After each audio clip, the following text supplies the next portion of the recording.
Right, so what I've done is I've adapted the software so that when it's doing this cell, and this switch really needs to be replaced, but I'm not going to do it today, you can see how it's basically, if it's less than 3.9 volts, this is the difference between the two, which is the cell voltage.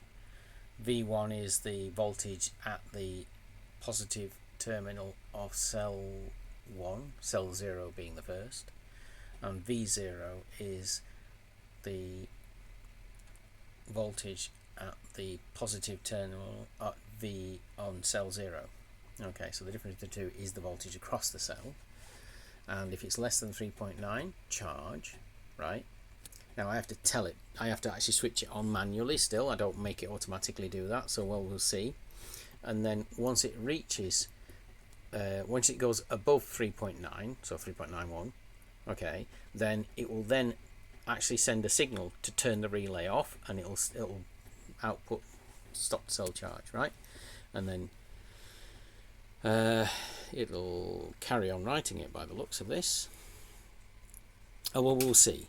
What it'll do is it'll stop, and then what will probably happen is, because it'll be a border, it'll be like 3.91, and then when you stop the charge, it'll probably drop to like 3.89, and so it'll then say charge. But what we will see is it'll signal it to stop charge, and I don't tell it to start the charge at all. I just do that manually. So we'll see what happens. We're here now, and we have it in line, and let me just alright, so I'm now going to tell it to charge, and we should see the voltage rise now, so let's tell it to charge. So that's actually put it onto the charge, and we see the voltage rise. Okay, and then obviously that voltage, that cell will charge.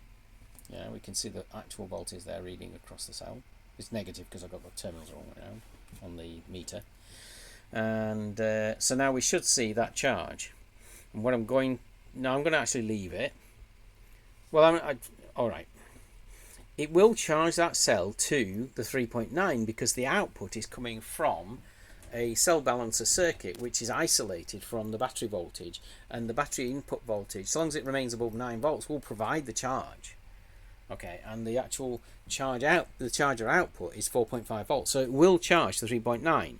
Okay, it'll charge up to about 4 point whatever, 4.2, 4.3, and so that will happen. But here we can actually get it to stop at 3.9, and we'll see. It's either that or it'll take it to 4.5 volts, and then we'll have a fire. But I don't know. Okay, meter's complaining I've had it on too long. Battery's going to die. So that's where we're at. It is charging. I'm going to leave it like that, and then at some point in the future it will then trip the 3.9 volts if it goes above 3.9, and then it will stop it from charging. That's the theory. And if this works, then obviously I can then set up a circuit for all three, and then get the accuracy manually sorted out, and then it can then do the cell balance automatically, which will be great. Now, I've ordered more of these just to make it aware. I've got 10 here, 10 relays. We obviously need one for each cell.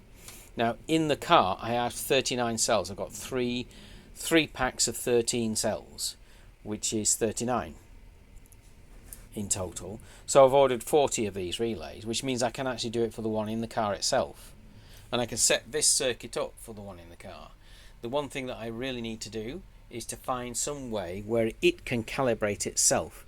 I don't know, but somehow what it'll do, the idea for me is that what I'm doing is I'm putting a meter across something, and then I'm actually calculating what it needs to adjust, and then putting that in the software. But if this thing has, like, because I'm only using, what is that? That's 3. Pull that on. If I use three of the ADCs here, right? So if I have another ADC, which is actually attached to an LM317, which is calibrated to a voltage. LM317 obviously is a circuit where it compensates for other things, and so you have an output. In actual fact, the LM317 itself has a difference of 1.25 volts between the adjust pin and the output pin. You see, so I can rely on that, and so that means the Arduino can. So if the Arduino is calibrated to 1.25 volts, then I then know, right, on that particular ADC, there's a 1.25 volts measurement, and so internally it should see 1.25 volts, and if it doesn't, then it knows how to compensate. in theory. I don't know if that's going to work.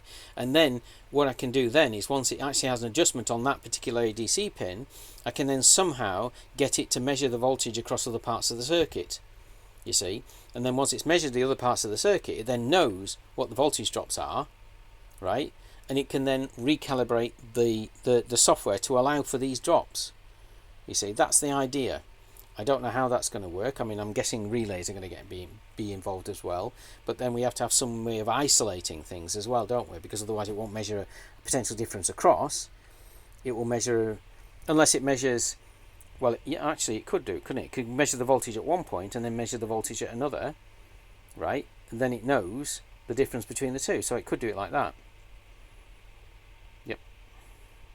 I don't know.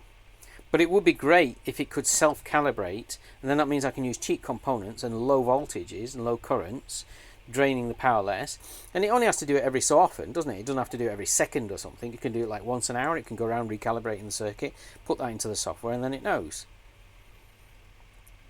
Is my idea. It makes it a more expensive circuit, but the cost isn't the problem. The problem is to make sure that we don't take power that we shouldn't be doing. You know, this is a bit too much, because I mean, we could probably get about 70% efficiency here because of the two components, maybe even 60%. So obviously this circuit isn't very efficient. Doesn't matter, that's an experiment. We can get an actual charging circuit here which is more efficient. You know, if we could aim for 90%, that'd be good, right? So we don't care too much about that. These bits that actually do the metering, we can actually switch them off. They don't need to be on all the time. We can switch them off. Okay, so we're not actually draining current all the time, which then will release the battery from that.